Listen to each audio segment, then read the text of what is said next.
안녕하세요. 저는 결혼한 지 몇 년 됐고 예쁜 딸 하나를 키우고 있는 전업주부예요. 저랑 남편은 연애 기간이 길었고 20대 초반에 만나서 약 8년 정도 사귀다가 결혼을 했거든요. 오래 만나다 보니 결혼하기 전부터 서로의 가족끼리는 이미 너무 잘 아는 사이였어요. 특히 제 남동생 지훈이와 남편은 같이 게임도 하고 낚시도 가고 하면서 형제처럼 사이 좋게 지내고 있었답니다. 저희 집은 평범한 집이에요. 서울에 잘 살지도 못 살지도 않은 동네에서 부모님과 함께 살고 있었어요. 따뜻한 부모님 밑에서 자란 저도 마찬가지로 크게 잘난 점, 못난 점 없이 평범하고요. 근데 제 동생은 조금 다르답니다. 우리 집안의 자랑거리였죠. 그런 남동생은 졸업하고 나서 수개월을 기술 개발에 몰두하더니 업소용 음식물 쓰레기 처리 관련해서 특허를 하나 냈어요. 그래서 작은 스타트업 회사를 창업했고 1인 기업이지만 무척 성실하게 해나가더니 금방 궤도에 오르더라고요. 엄마, 우리 동네에 있는 맛집 포차라는 가게 알지? 그럼 얼마나 맛집인지 장사가 잘 되는 것 같더라. 여기저기 있는 것 같던데. 나 이번에 내가 하는 일이 잘 돼서 그 맛집 포차 프랜차이즈 본사랑 계약하게 됐어. 어머, 그러면 네 음식물 처리 기계가 그 식당마다 다 들어가는 거야? 지훈아, 너무 축하해. 정말 잘 됐다. 전국에 맛집 포차가 무려 몇 개야. 우리 아들 어렸을 때부터 그렇게 공부를 잘하더니 이제 대표님까지 되고 엄마가 정말 뿌듯하구나. 장하다 우리 아들. 남동생은 중소 프랜차이즈 기업과 계약을 체결하더니 일이 그 뒤로도 정말 잘 풀렸고 혼자서 해내다가 벅찼는지 사무직원 한 명을 구한다고 하더라고요. 근데 우리나라 사람들은 사촌이 땅을 사면 배 아파한다고 하잖아요. 살면서 그 말이 공감 갔던 적이 없었는데요. 그게 얼마나 무서운 말인지 이번에 크게 깨닫게 되었죠. 처음부터 제 남편이 속 좁고 대책 없는 스타일의 사람은 아니었습니다. 워낙 연애가 순탄했거든요. 저희가 8년 만나고 결혼했다 했잖아요. 둘 다 결혼 정년기가 돼서 결혼한 것도 맞지만 그보다는 사실 저희에게 아기 천사가 찾아와 주었기 때문이었어요.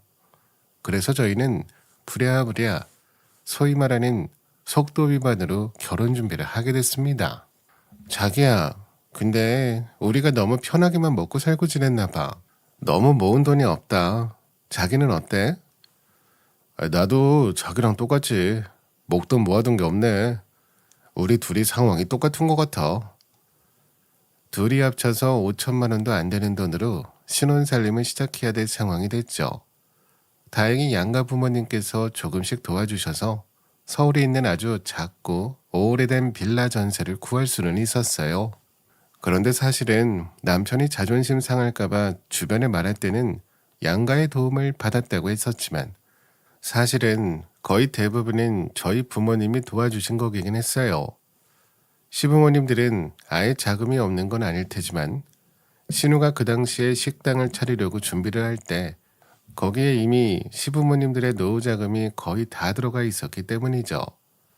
집도 엄청 값이 싼 집으로 계약해서 결혼식 전에 미리 들어갔고 결혼식과 관련된 모든 일체 비용도 무조건 다 제일 싼 걸로 가성비 결혼 준비를 시작했습니다. 근데 결혼식 이후에 몇 달만 있으면 바로 출산일이 다가오기도 해서 아무리 아끼려고 해도 아이와 관련된 준비, 그것만은 아끼기가 힘들었어요. 그래서 남편과 상의를 했죠. 전셋집을 구할 때 우리 집에서 많이 도와주셨으니 혹시 아기방 꾸미고 아기 용품 준비하는데 드는 비용 정도는 오빠네 집에서 도움을 청해보는 건 어떻겠냐고요. 남편은 그 즉시 시어머니께 전화를 걸었어요. 엄마, 나야. 다름이 아니고 우리가 이렇게 저렇게 해서 계산을 좀 다 해봤는데 아무래도 돈이 조금 더 필요할 것 같아. 우리 결혼식하고 얼마 안 있다가 바로 애기 나오잖아. 이 집이 낡아가지고 애기 방은 좀 손도 봐야 되고 애기 용품도 다 비싸가지고 그래, 좀 도와줘. 너 그거 지금 말이라고 하니? 아니 지혜는 돈 관리를 어떻게 하길래 결혼하기도 전에 벌써 돈 없다는 소리를 해. 창피한 줄도 모르고 전셋집도 사돈댁에서 거진 다 해줬다며. 집 마련하는데도 돈이 안 들어갔을 텐데 너희가 돈 쓸 데가 어딨다고 그래? 쓸데없는 물건이나 사려고 그러는 거 아니야?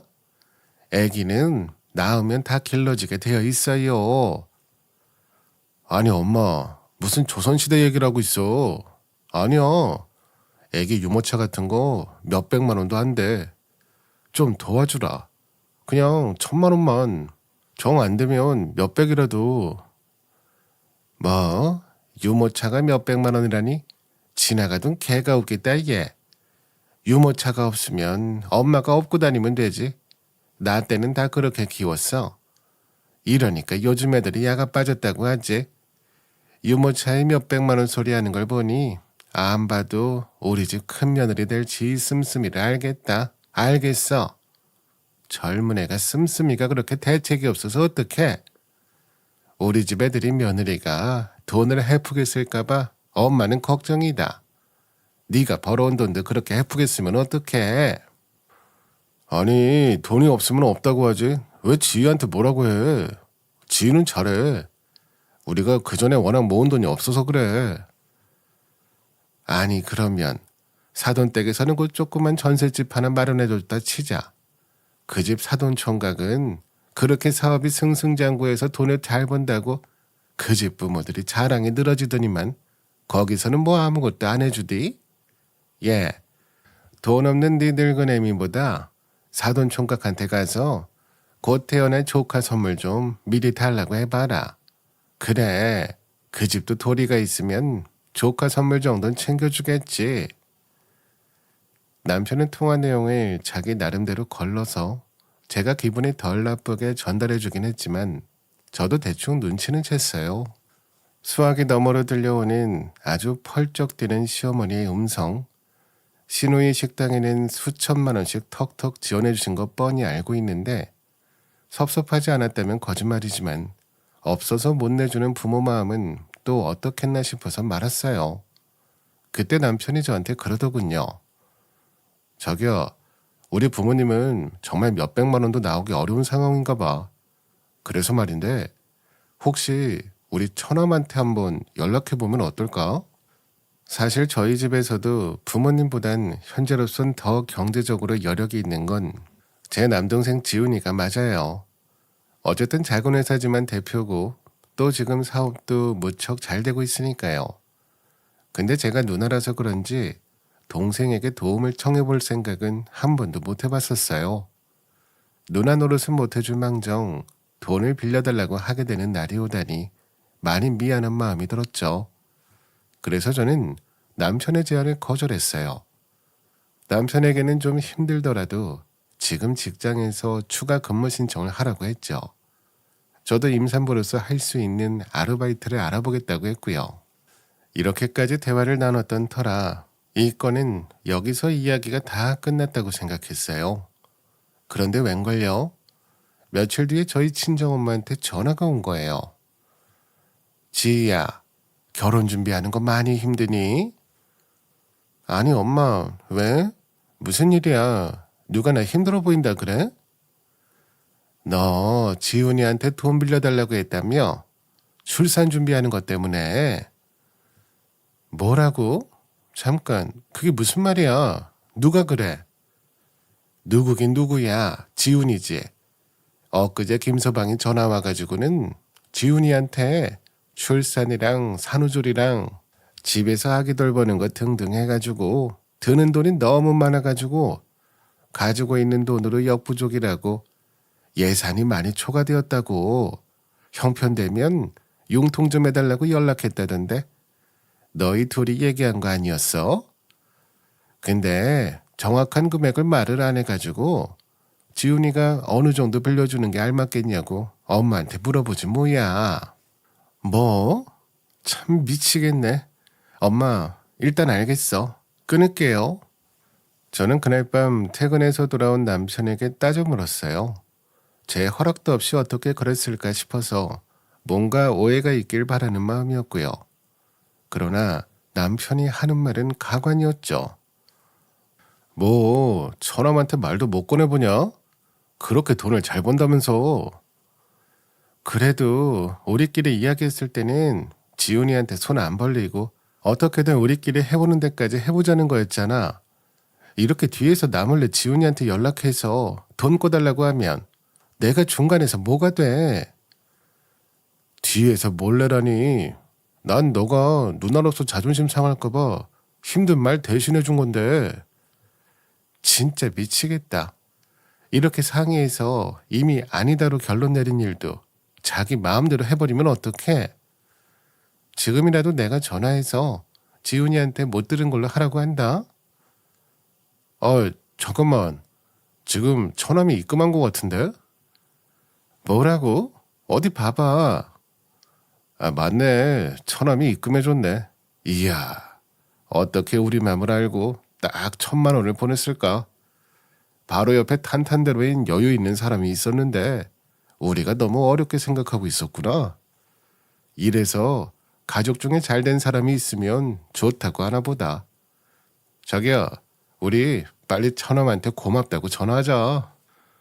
성격이 무딘 건지 철이 없는 건지 싱글벙글하는 남편 때문에 짜증이 났어요. 저는 화가 많이 났지만 일단 남동생에게 전화를 걸어 고마움과 미안함을 전했어요.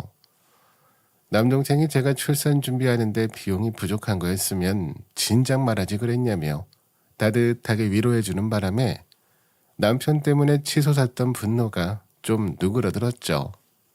그래, 기왕 어렵게 빌린 만큼 더 열심히 살자고 결심하면서 남동생에게는 시간이 오래 걸릴 것 같지만 그래도 꼭꼭 갚겠노라며 연신 약속했어요. 특별할 건 없지만 저한테는 최고의 날이었던 결혼식도 무사히 마쳤고 신혼여행도 제주도로 간소하게 다녀왔어요. 그리고 드디어 기다리던 아이도 태어났고요. 예쁜 딸이었죠. 남동생에게 빌렸던 돈 덕분에 산후조리원도 짧지만 이용할 수 있었고 아기용품이랑 아기방 꾸미는 것도 어설프게나마 갖출 수 있게 됐죠. 갓난아기 키우는 게 다들 아시겠지만 힘든 일의 연속이잖아요. 그렇지만 저희는 육아의 고단함과 퇴근 후의 피곤함도 아기 덕분에 씻은 듯 잊을 수 있었어요. 아주 넉넉하지 못해도 그래도 이런 행복도 있구나 라는 생각을 하면서 하루하루 열심히 지내는 와중에도 저는 잊지 않고 한 번씩 남편에게 이야기하곤 했어요. 저는 회사가 육아휴직이 안 되는 바람에 결혼 전에 퇴사했고 남편 혼자 외벌이로 벌다 보니 살림을 꾸리는 게 쉽지 않은 상황이었어요. 그렇지만 동생에게 진 빚을 최우선적으로 갚자고 계속 상기시켰어요. 그래서 그 상황에서 주부로서 제가 할 수 있는 일은 최대한 생활비에서 아껴보는 것밖에 없었어요. 여보, 우리 지훈이 돈 갚아야 되는 거 알지? 지금 너무 빠듯하긴 한데 그래도 어찌어찌 하면 한 달에 20만 원씩 정도는 따로 빼줄 수 있을 것 같은데 이제 갚을 준비 해보자. 어? 그래, 그래야지. 에휴. 아니 왜 이렇게 대답에 기운이 없어? 아니 지금 아무래도 외벌이다 보니까 거의 다 생활비로 써도 살림하기에 빠듯하잖아. 자기가 많이 아끼는데도. 그렇긴 하지만 그래도 계속 힘들다고 손 놓고 있으면 안 될 것 같아. 이러다 빌린 돈도 못 갚고 앞으로 저축도 못하면 어떡해. 그러면 지금보다 더 아끼고 살 수 있겠어? 아기 입에 들어가는 분유나 기저귀 그런 것들 살 때 푼돈 아끼려고 싸구려로 쓰고 싶어? 그건 그렇지. 나도 마음은 그러고 싶지 않아. 아무튼 내가 살림에서 좀 더 힘써볼게. 자기는 지금도 너무 잘하고 있어서 무리하지 않았으면 좋겠어. 자기가 너무 많이 부담을 가지고 있는 것 같아서 말해주는 건데 나는 자기랑 생각이 좀 다르다. 난 우리 처남 돈 좀 더 천천히 갚아도 될 것 같다 생각하고 있거든.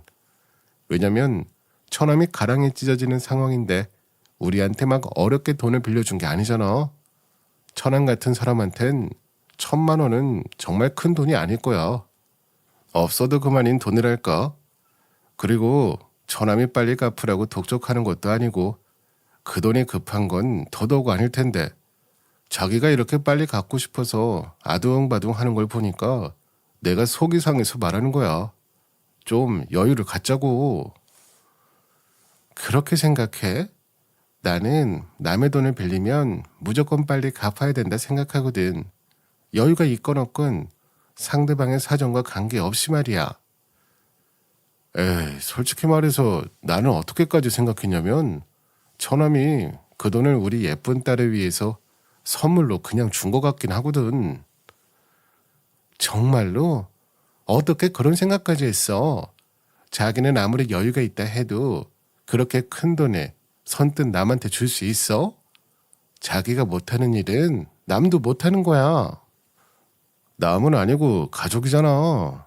그냥 주고 싶은데 혹시나 우리가 자존심 상할까봐 빌려준다고 말하고 실은 받을 생각이 없는 건 아닐까? 내심 그런 생각도 했어. 자기는 정말 몰랐던 모습이 있네. 지훈이가 들으면 서운하다 하겠어. 자기한테 돈 빌려간 누군가가 이런 식으로 생각하고 있다고 생각해봐. 나 약간 소름 돋으려고 해. 나는 돈이 없으니까 빌려줄 돈도 없지. 장난치지 말고. 그래, 자기 마음 다 알아. 나도 그냥 해본 말이야. 나도 빨리 갚고 싶지. 근데 자기가 너무 힘들어할까봐 걱정돼서 말이야. 한 달에 20만 원씩 따로 마련한다 해도 4, 5년은 좋게 걸릴 텐데. 그러지 말고 내년에 내 연봉이 조금 오르면 그때부터 오르는 거 보고 갚아나가자. 어때? 알겠어. 그렇게 말해줘서 고마워. 혹시 지훈이 돈이라서 쉽게 보는 걸까봐 걱정했거든. 그런 건 진짜 아닌 거지? 그럼 내가 지금 용돈이 거의 없어가지고 일하면서 음료수 하나 사서 마시려고 해도 눈치를 보게 되더라고. 난 그런 게 좀 싫어서. 차라리 생활비에서 20만 원쯤 남을 것 같으면 일단 날 줘. 나도 출근했을 때 뭐 좀 사 먹고 동료들한테도 돌리고 좀 하게. 남편의 저런 말이 철이 없게 느껴지지 않았다면 거짓말이었지만 지금 집안의 가장으로 모든 책임감을 가지고 밖에서 열심히 일하고 오는 사람한테 일단은 그렇게 해주는 게 맞는 것 같았어요. 또 회사에서 밝게 다니고 해야 연봉도 오를 수 있으니까요. 그래서 생활비에서 제가 열심히 줄이고 줄인 돈은 남편의 용돈에 포함시켜주기로 했습니다. 그 뒤로 약 2년 정도가 흘렀어요. 아쉽게도 남편의 연봉은 회사 사정으로 동결이 되었죠. 그래서 연봉이 오르면 남동생에게 빌렸던 돈을 갚기 시작하다던 남편의 계획은 어그러지게 됐고요. 저는 남편의 연봉 동결이 확정되고 나서 그 이후에 저에게 이렇다 저렇다 말을 해줄 줄 알았어요. 월급이 변하지 않고 그대로 되었으니 이제는 조금씩이라도 모으기 시작해서 원래 제 계획대로 돈을 갚아나가보자는 식의 이야기 말이에요. 그런데 웬걸요. 남편은 입을 꼭 다물고 아무 말도 할 생각이 없어 보이지 뭐예요. 여보, 원래 자기가 연봉이 오르면 오른 만큼 지훈이 돈 갚아 나가보기로 했잖아. 근데 이번에 이렇게 돼가지고 저번에 내가 말했던 것처럼 이제 진짜 조금씩 따로 빼서 준비를 해볼 거 아닌데 당신은 어떻게 생각해? 당신은 그저 틈만 나면 동생 돈 지겹지도 않어? 아니 처남이 갚으라고 닥달한 것도 아닌데 왜 이렇게 그 돈을 못 갚아서 혈안이 되어 있어? 무슨 말을 그렇게 해? 빌린 돈은 당연히 갚아야 되는 거잖아. 남도 아니고 평생 봐야 될 가족이면 더더욱 갚아야 되고. 나는 당신이랑 생각이 달라. 오히려 은행이나 남이면 어떻게든 갚으려고 했을 텐데 그래도 가족인데 상황이 힘든 거 서로서로 아니까. 처남도 우리가 변변치 않게 살고 있는 거 아니까 별다른 말 없이 독촉도 안 하고 있는 거 아니야? 그런데 여보, 갚아야 될 사람들이 이런 내용을 왈가왈부할 자격이 있어? 그 돈 그거 좀 빌렸다고 당신은 내가 아니 우리가 아주 대단한 빚쟁이인 것처럼 몰아가는데 그거 아니야. 나는 진짜 솔직히 말하면 처남이 조카한테 선물로 줬다고 생각하고 있기도 해. 실제로 그럴 수도 있고 그 정도 여유가 있으니까.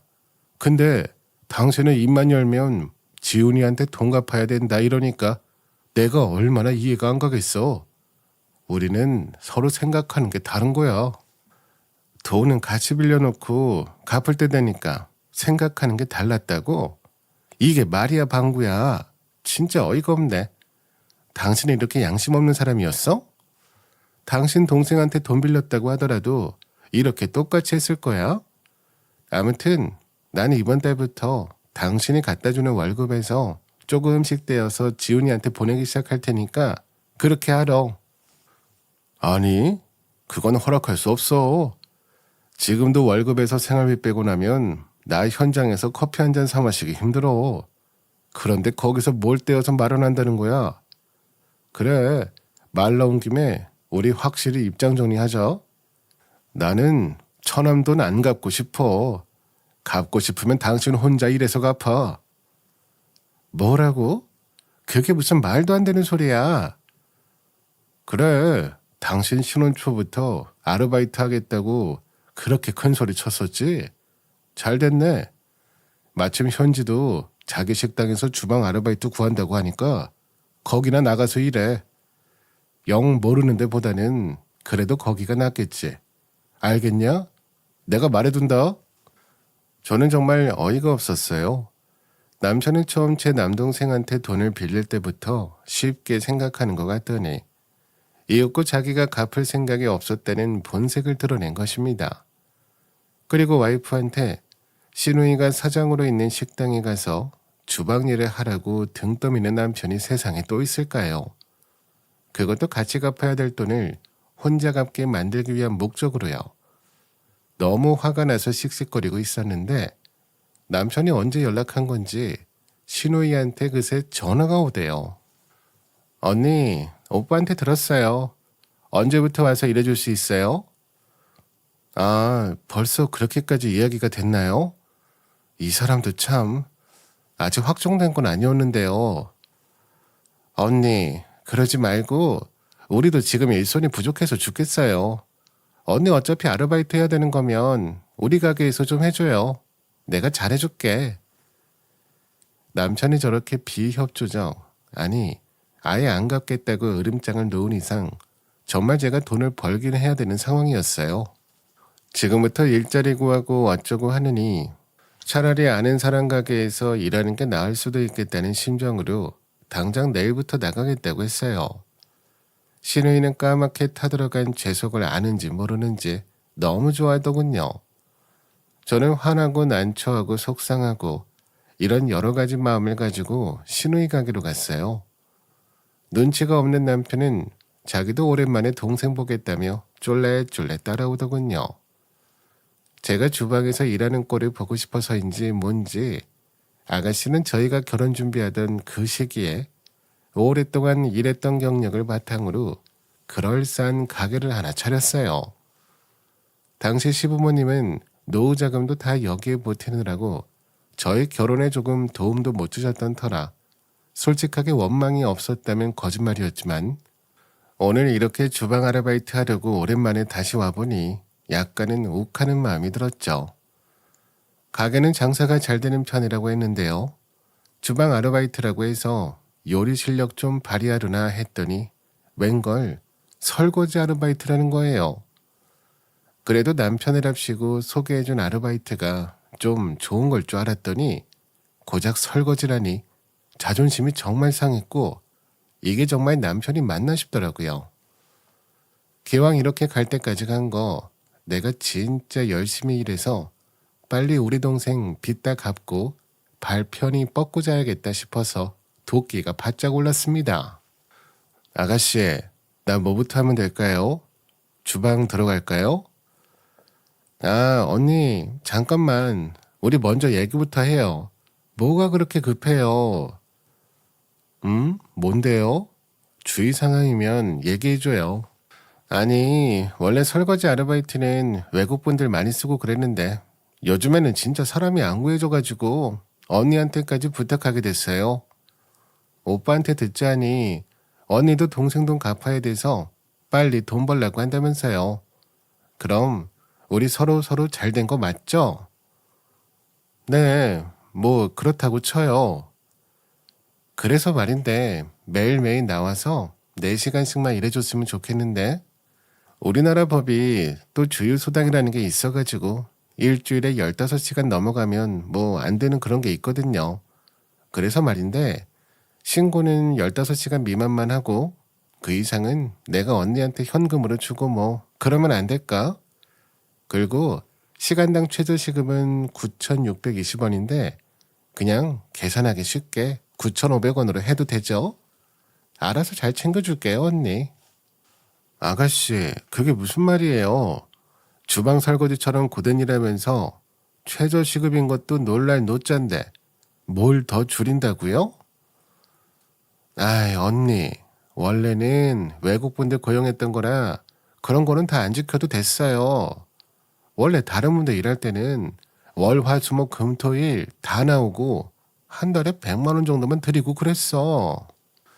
저는 뭘 그런 걸 다 따지냐는 듯한 남편의 표정과 신우의 무식한 주먹구구식 운영에 혀를 내둘렀어요. 같이 빌린 돈을 혼자 갚겠다고 어린 딸 내버려두고 아르바이트하러 나온 내 처지도 열받는데 이런 대접까지 받으려니 도저히 못 참겠더군요. 아가씨, 저는 그런 계산으로는 안 돼요. 일이 고된 만큼 최저시급보단 가급적 더 줬으면 좋겠고요. 제가 일한 시간만큼 주휴수당도 다 쳐서 계산해줘요. 그렇지 않으면 여기서 아르바이트 할 이유가 없어요. 신우이는 어이없는 표정을 지었지만 사실 제 말이 틀린 게 없잖아요. 그래서 민망한지 헛기침만 하더군요. 남편은 그 상황이 불편했는지 무마시키려고 우야무야 넘어가려고 했지만 저는 절대 그럴 생각이 없었어요. 알았어요, 언니. 언니가 원하는 대로 다 그렇게 할게요. 언니 남동생은 안 그러더니 언니는 엄청 깐깐하네요. 언니 남동생은 완전히 예스맨 같았는데. 네? 그게 무슨 말이에요? 우리 지훈이한테 뭐 부탁한 적 있어요? 자자, 빨리 일합시다.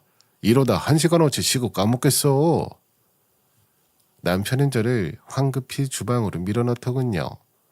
대화가 뭔가 찜찜했는데 우리 결혼식 때 같이 일 도와주면서 이야기 나누었다 보다 싶어서 말았어요. 신혼의 가게에서 설거지 아르바이트를 한 지 일주일 정도 되었을 때였어요. 저는 같이 짐 빚을 모르쇠 하는 남편에 대한 파렴치함과 스스로 돈을 벌어 빚을 갚을 수 있다는 안도감이 공존했고요. 친정엄마 도움받아가면서 육아, 살림, 아르바이트까지 하느라고 몸이 10개라도 모자랐죠.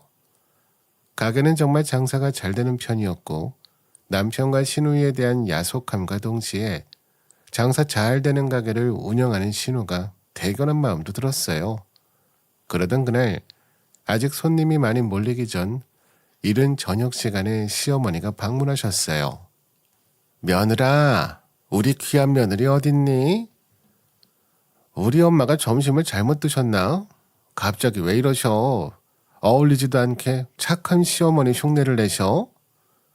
얘는 내가 언제 못된 시어머니였던 적이 있어? 누가 들으면 오해하겠다 정말. 어머니 오셨어요. 어쩐 일이세요?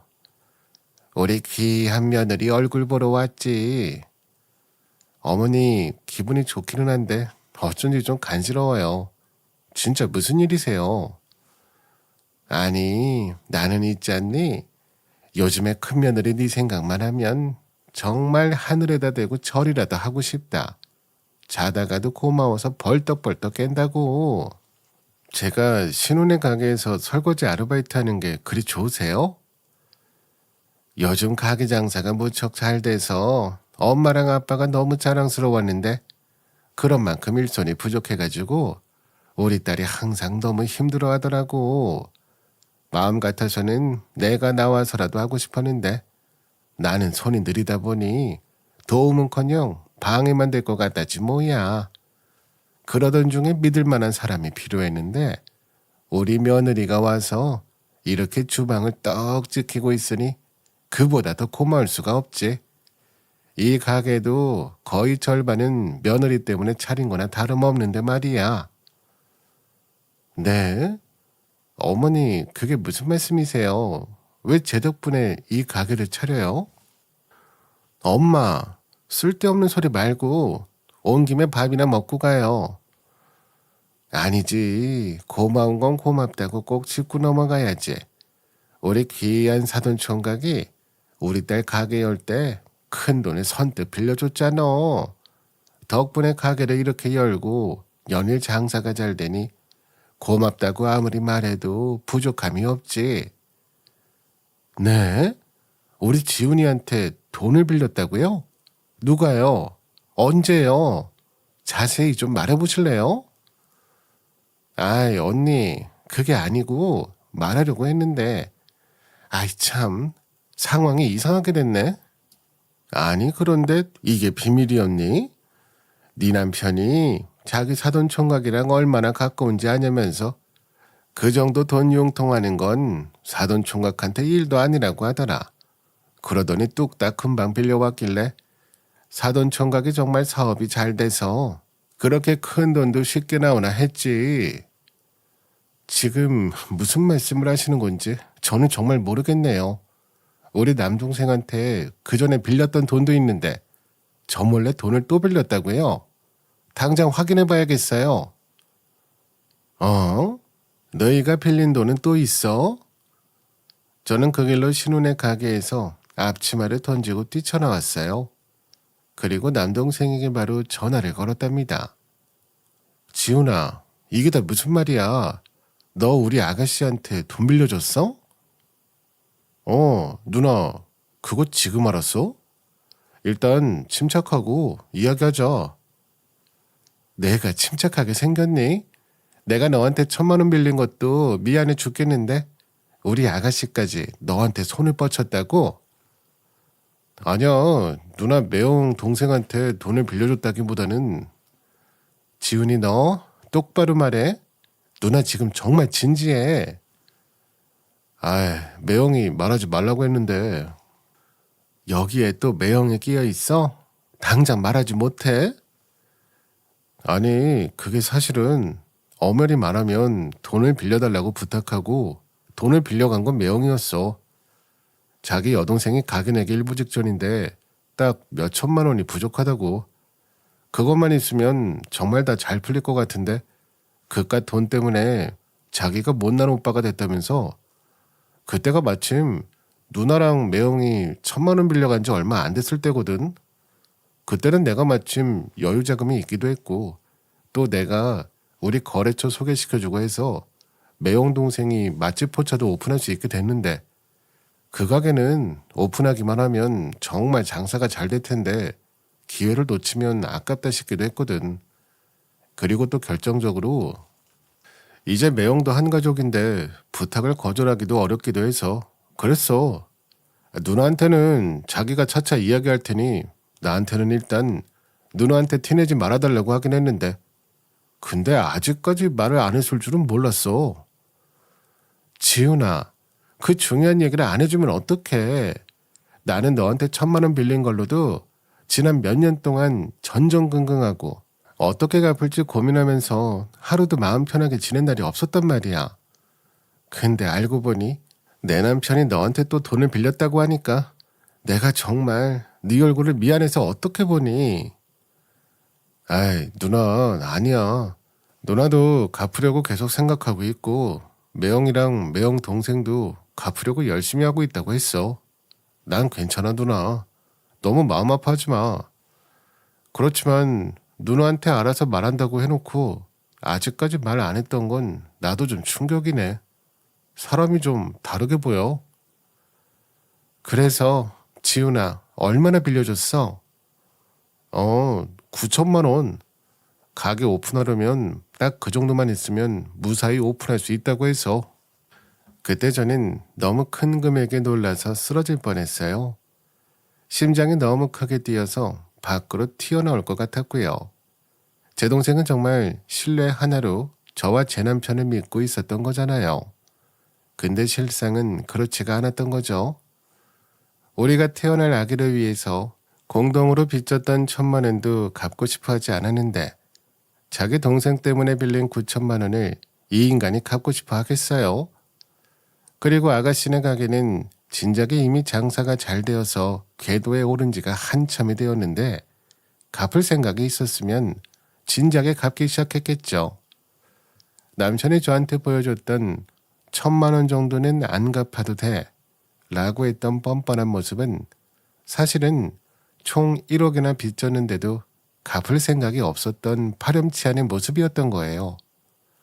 그래서 저는 집으로 가자마자 남편에게 따져 물었어요. 당신 도대체 이게 무슨 말이야?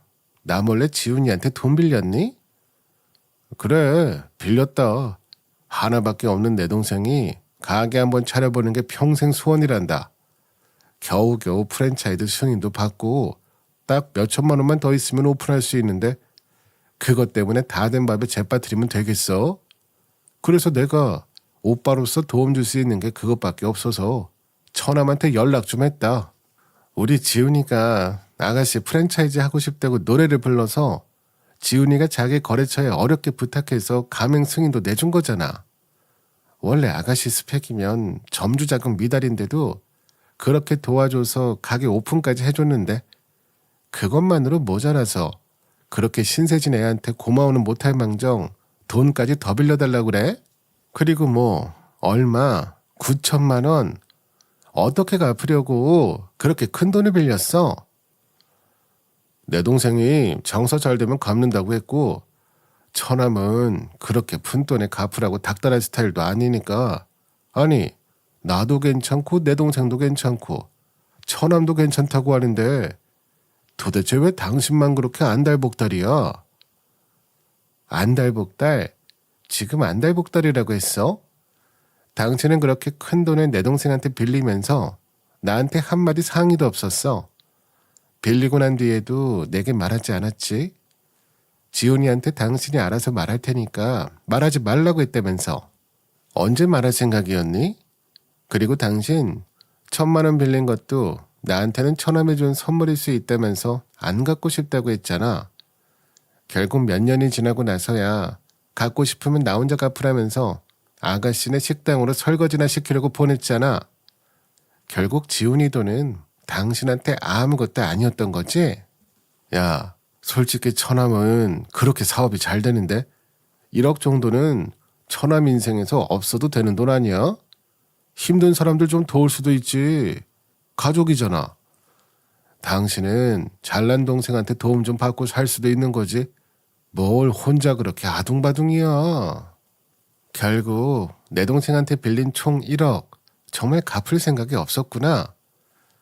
내 동생한테 그렇게 큰 돈 빌려가 놓고 자기만 혼자 천하태평하고 자기 와이프는 동생 식당으로 설거지나 해서 돈 벌어서 갚으라고 등 떠밀었어. 나는 더 이상 당신을 믿고 같이 살아갈 수가 없겠다. 우리 이혼하자. 뭐 이혼? 웃기네 정말. 우리 딸이 이렇게 크고 있는데 이혼은 무슨 이혼이야? 너 최근에 주방에 틀어박혀서 설거지만 했더니 둔해졌냐? 괜한 소리 하지 말고 너도 처남 앞에서 앞으로 돈 빌렸네 어쩐데 말 꺼내지 마. 시간 지나면 그냥 없었던 일로 될 수도 있는 건데 괜히 들쑤셔가지고 난리야 난리는. 어차피 살림이랑 육아 나 혼자 다 하고 있었는데 내가 우리 딸 때문에 못할 것 같아? 그리고 우리 딸한테 너 같은 아빠가 있다는 것도 너무 수치스러워. 곱게 이혼해주지 않을 거면 이혼 소송 들어갈 거니까 그렇게 알아. 제 말을 우습게 생각하며 천하태평이었던 남편은 제가 이혼 서류를 눈앞에 들이대자 그제서야 아연실색하며 얼버무리기 시작했어요. 야, 나도 네가 길길이 날 때니까 홧김에 그렇게 말한 거지. 내가 설마 그렇게까지 파렴치 아니겠냐? 처남 돈 갚아야지. 당연히 갚아야지. 남편은 가짜는 회유를 했지만 저는 흔들리지 않았어요. 남편 생각에는 우리 지훈이가 사업이 잘 되어서 돈을 쉽게 버는 것처럼 보였나 본데 쉽게 번 돈, 어렵게 번 돈, 이런 게 세상에 어딨나요? 남편에게는 갚아야 될 돈만 있었을 뿐이었지만 남편은 그걸 망각하고 살았던 것이에요. 저는 남동생의 도움으로 좋은 변호사를 만나 도움을 받았고 이혼 소송은 순조롭게 진행되었습니다. 알고 보니 남편은 저에게 생활비로 가져다 주던 월급도 거짓말로 실제보다 적게 알려줬던 것이었더라고요. 돈을 빌려가 놓고 수년간 조금도 갚을 생각이 없었던 점, 실제 월급을 비밀로 했던 점, 남편의 남매가 보여줬던 파렴치한 모습 등이 적용이 되어 소송은 저에게 유리하게 진행되었어요. 결국 남편은 그동안 제 동생에게 빚졌던 돈 전부를 당장 갚아야 됐고 이혼 후 양육비도 지급해야 되게 되었죠. 아가씨는 그렇게 장사가 잘 되는 식당을 운영하면서도 제대로 관리도 하지 않았고 흥청망청 썼던 모양이에요. 저한테 주려던 인건비도 아끼려던 사람이었는데 도대체 어디다가 그렇게 돈을 쓴 건지 수중에 모아둔 돈이 조금도 없더라고요. 남편과 아가씨는 비열한 면에서 쿵짝이 잘 맞아서 사이가 좋았지만 이 상황이 되니 말 그대로 눈 뜨고 볼 수 없이 사이가 나빠졌는데요. 시어머니는 자기 아들이 이혼당하는 이 상황이 너무 불명예스러웠는지 아가씨에게 당장 가게를 정리해서라도 그 돈을 내어주라고 했어요. 그 과정에서 시댁네 집은 완전 크게 싸우고 다들 사이가 안 좋아진 것 같더라고요. 너는 도대체 그동안 장사를 어떻게 했길래 이렇게 남은 돈이 없어? 아이고, 내가 정말 못 살아. 내 가게 내가 알아서 하는데 도대체 엄마가 무슨 상관이야? 신경 꺼? 안 그래도 돈 나올 구멍 없어 죽겠는데 불난 집에 부채질해? 아니 장사가 그렇게 잘 됐는데 왜 이렇게 가게 보러 오는 사람이 없어? 이놈의 가게 빨리 정리돼야 돈에 갚든지 말든지 할 거 아니야. 생각하면 할수록 열받네. 돈 빌려줄 때는 그렇게 큰 소리치고 오빠가 이 정도도 못 해주냐고 그러더니 결국 진짜 갚아야 되니까 나한테 갚으라고 떠넘기네. 야, 너 말 되게 웃기게 한다. 애초에 네 가게 차리려고 빌린 돈이잖아. 당연히 네가 갚아야지. 난 너 때문에 이혼까지 당하게 생겼다고. 그러게 언니가 조금씩 갚아나가자고 할 때 말 듣지 그랬어. 몇 년 전부터 계속 얘기했다며. 그때 갚는 신용이라도 했으면 이렇게 안 됐을 거 아니야.